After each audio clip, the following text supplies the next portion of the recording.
57. 24 men and 12 women can do a piece of work in 30 days. In how many days can 12 men and 24 women do the same piece of work? A. 30 days, B. more than 30 days, C. less than 30 days or more than 30 days, D. is data inadequate to draw any conclusion. दोनों case में 36 persons हो जाते हैं. पहले में 24 man and 12 women है, दूसरे में 12 मैन एंड 24 वीमेन है. लेकिन यहाँ एक मैन एंड एक वीमेन का अलग अलग से नहीं दिया गया कि वो कितना काम करते हैं. तो 36%, if they are doing equal then they will take 30 days. If they are doing more, women are doing more, then they will take less number of days. If they are doing less, then they will take more days. So, and number of hours, etc. Nothing has been given. So, data is inadequate to draw any conclusion. So, answer is D.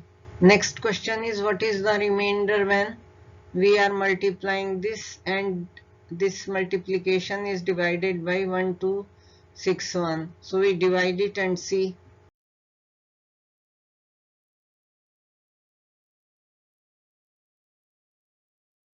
It is completely divisible. So, remainder is 0. Answer is D. Question 59.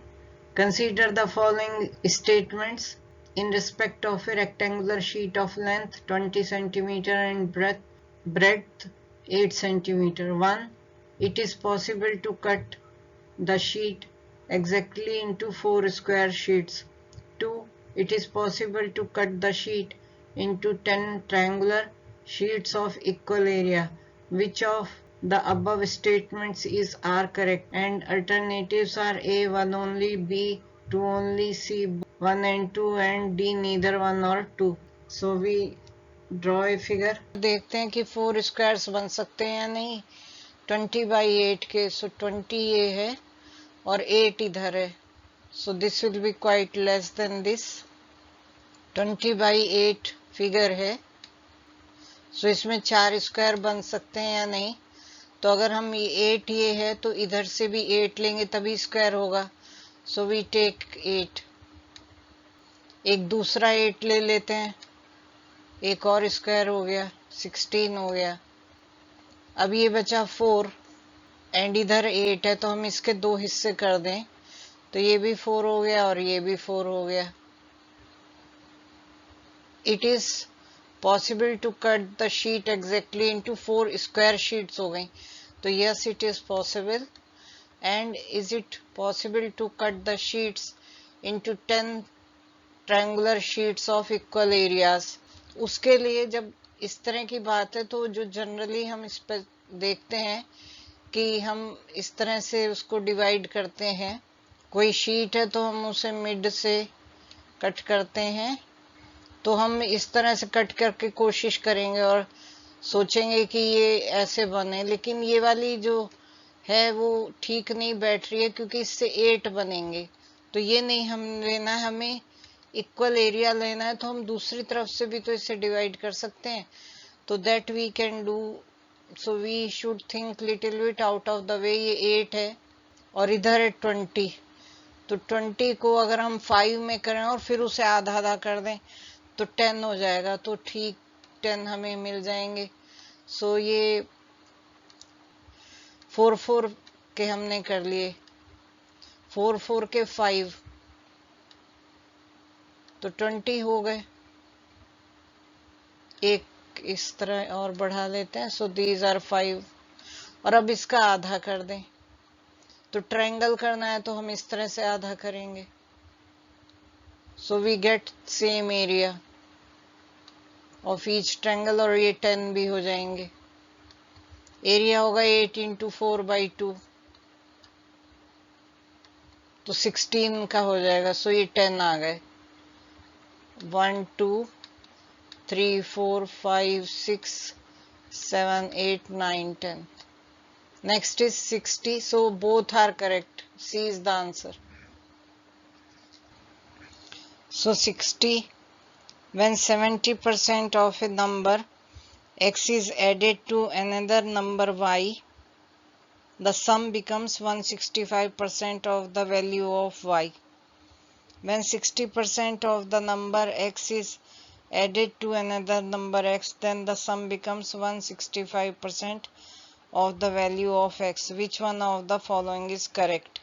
तो पहली बार हम ले रहे हैं 70% of x और एक number y में जोड़ रहे हैं, और दूसरी बार हम 60% ले रहे हैं x का और z में जोड़ रहे हैं.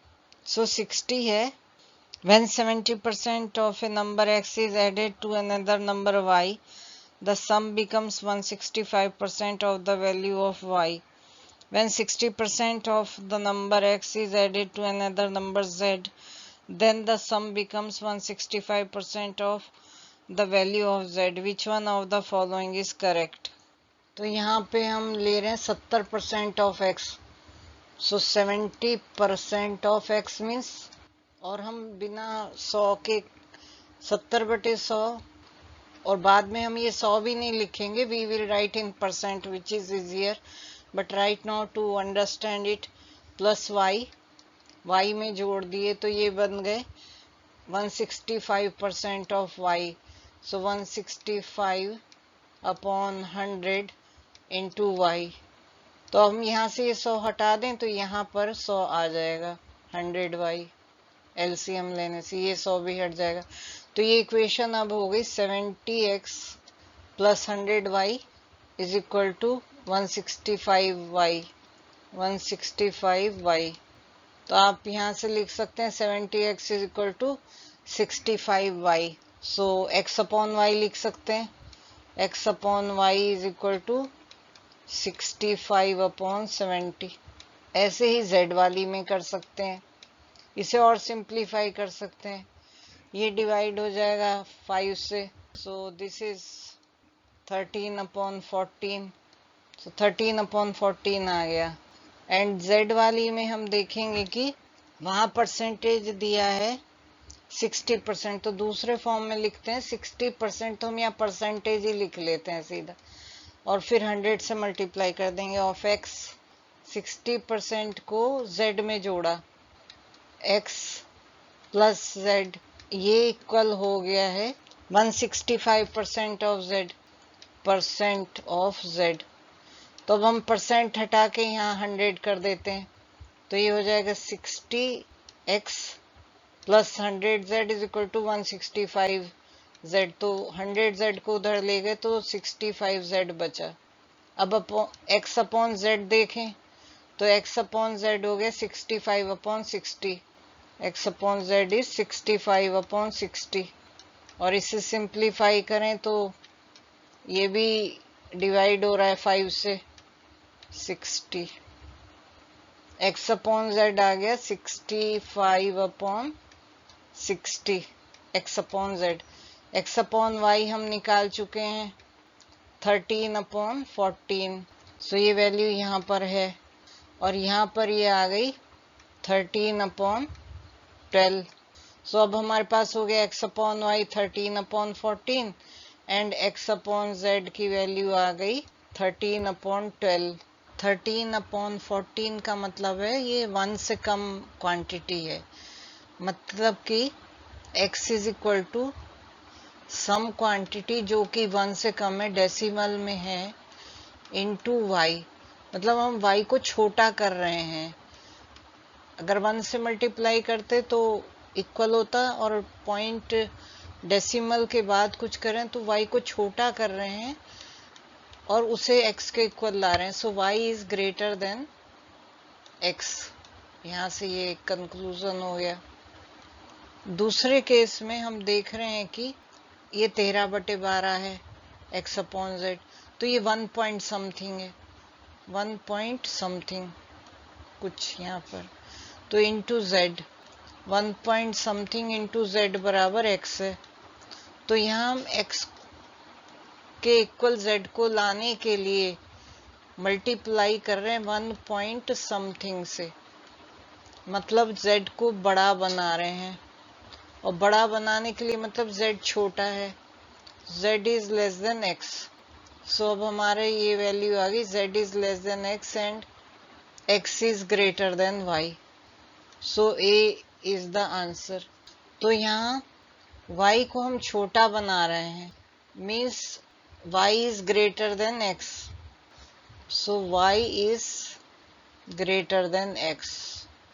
और दूसरे केस में यहाँ हमारे पास है x upon z is equal to 1 point something, 1 से बड़ा है ये कुछ, 1 पॉइंट समथिंग, तो x is equal to 1 point something into z, तो मतलब z छोटा है उसे हम मल्टीप्लाई कर रहे हैं 1 से ज्यादा और x के इक्वल ला रहे हैं, सो z is less then x।